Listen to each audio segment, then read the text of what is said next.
Olá, olá, olá, olá. Aqui é a professora Márcia. Vamos falar de história. Bom, o nosso tema de hoje é o governo de João Goulart, mais conhecido como Jango, que vai de 1961 a 1964.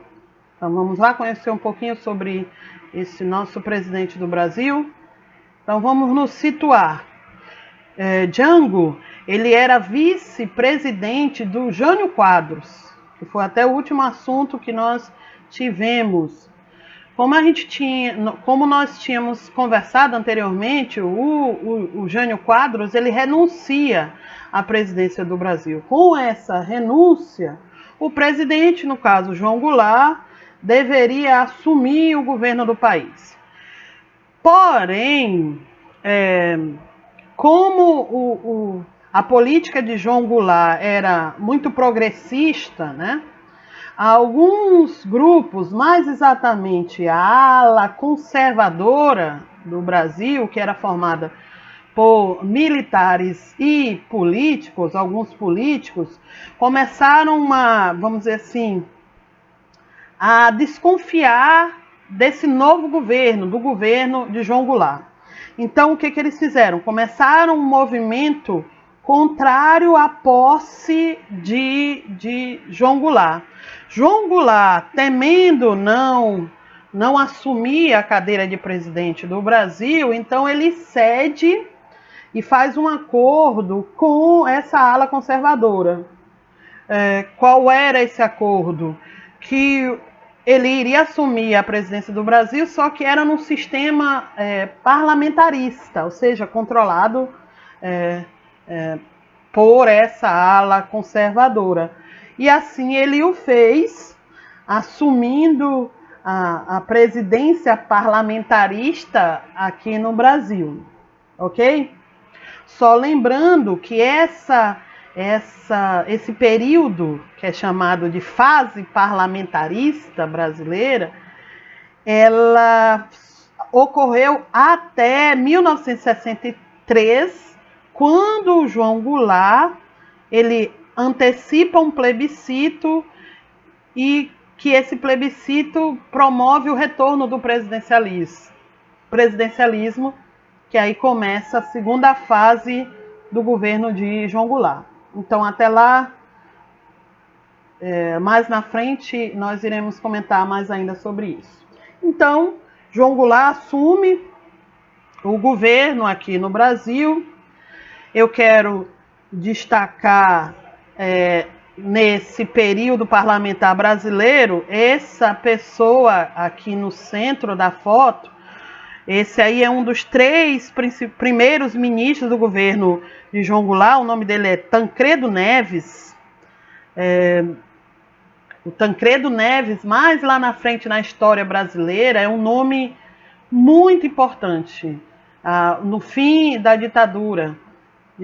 Depois nós vamos conversar sobre isso em outras aulas, mas fica aí registrado, vamos dizer assim,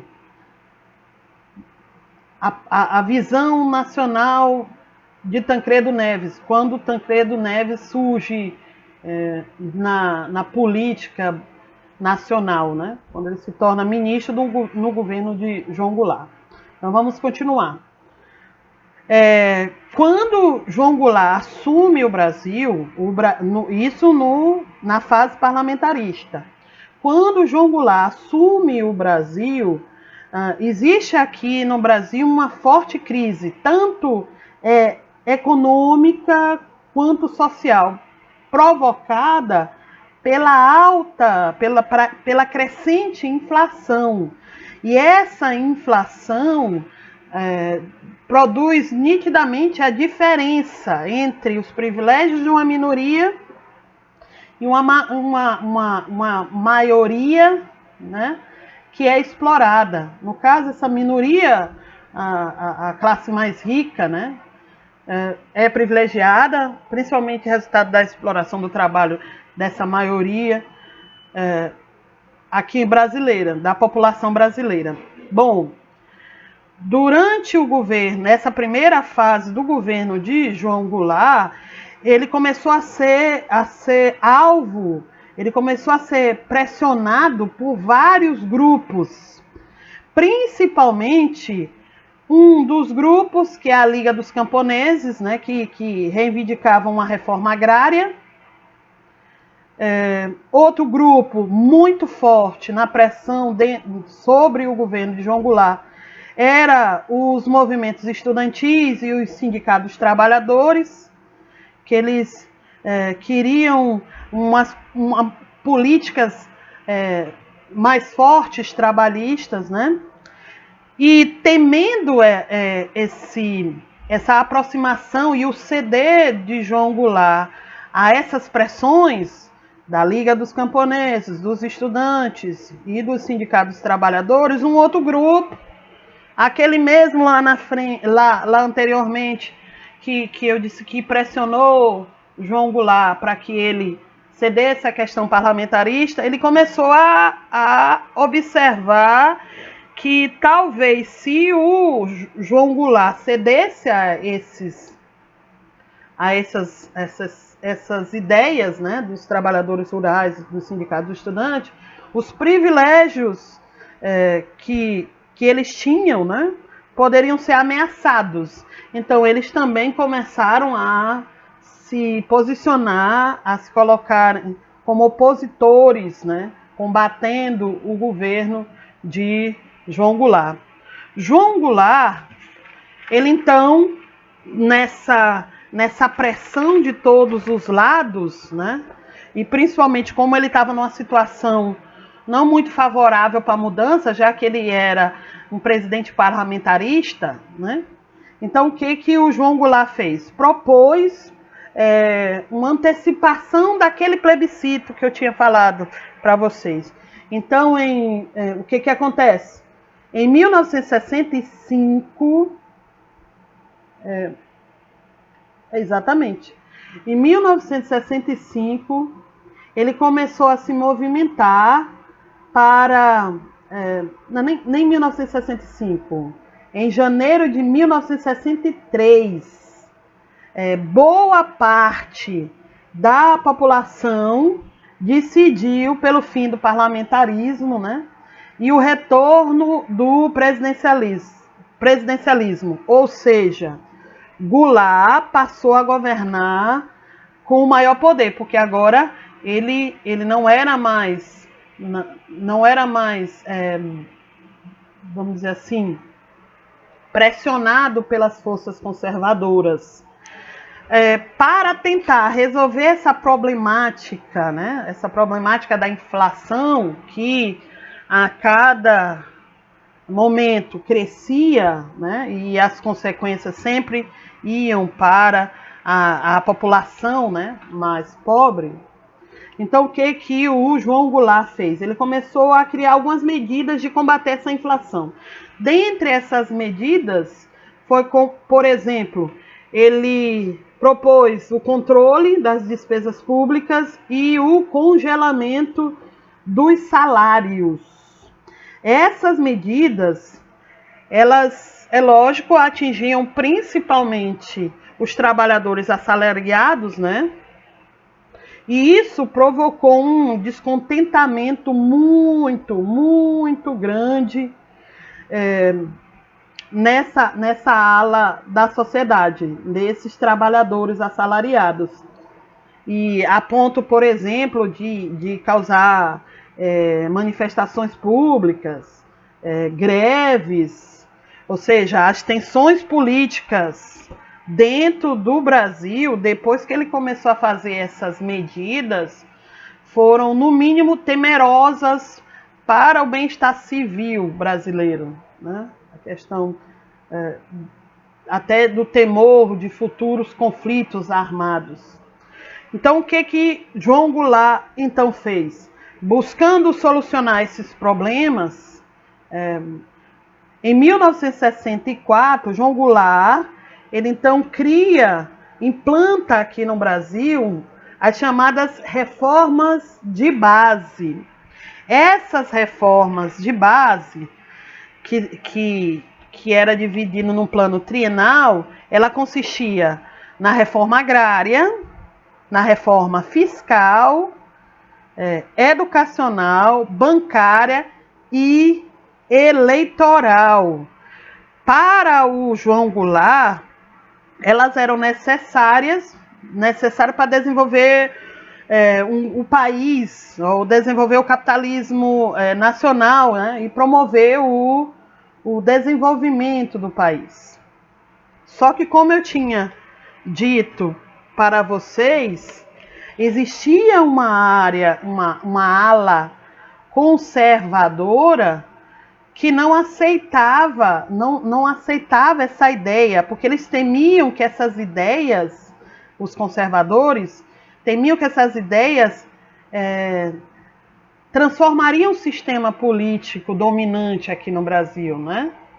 Ou seja, eles temiam a implantação do socialismo aqui no Brasil, essa ideia de invasão do comunismo aqui no Brasil.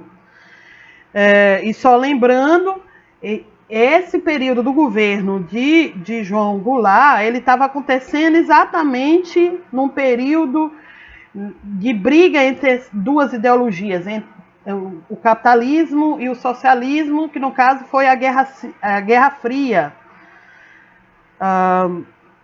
Então, por exemplo, os Estados Unidos e os conservadores, eles temiam que o comunismo fosse implantado, desse um golpe aqui no Brasil, e esse comunismo da União Soviética, né, fosse implantado aqui no Brasil.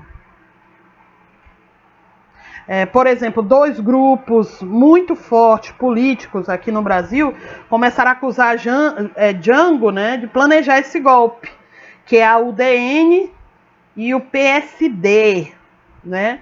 Eles acusavam Jango de planejar um golpe de esquerda e de ser responsável por todos os problemas, e esse golpe provocaria, por exemplo, vários problemas dentro do país que já estava afetado pela crise econômica, né? Como, por exemplo, o desabastecimento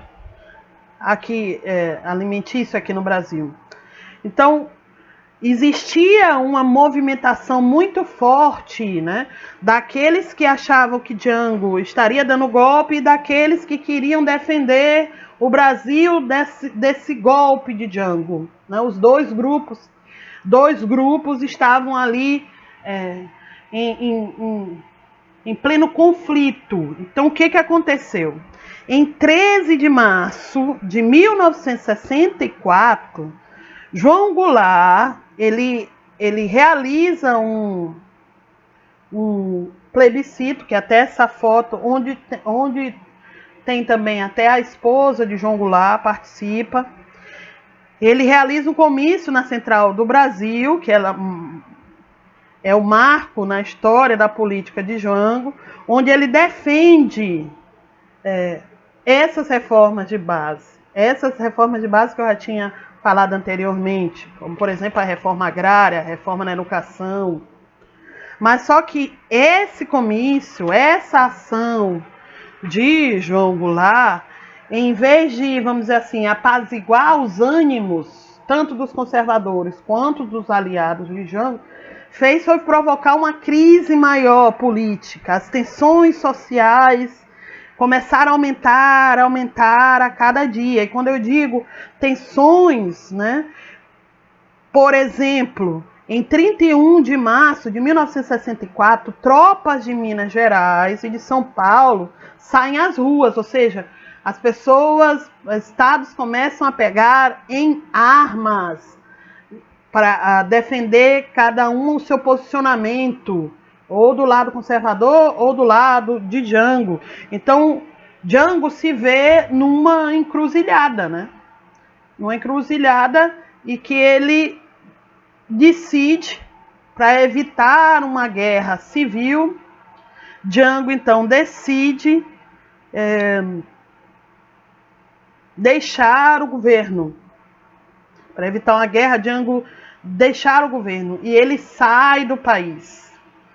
Quando ele sai do país, né, para tentar não dar início a uma guerra civil, né?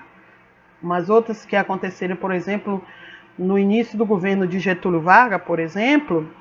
Então, ao sair do país, ao abdicar, né, da sua colocação, os militares, lembra? Os militares que desde o começo do governo do Jango se posicionaram pelo conservadorismo, pelo controle do governo, eles então, algumas pessoas não consideram, algumas outras consideram, dão um golpe no país, instalando aqui no país a ditadura militar, ok? E aí os militares, utilizando essa máxima de proteção à questão pública contra o socialismo, eles tomam o poder e começam a governar o país num período que ficou conhecido como golpe da ditadura militar. Antes de encerrar, eu queria colocar algumas observações sobre como Jango morre. João Goulart, ele morreu oficialmente vítima de um ataque cardíaco. Eu vou colocar essa informação porque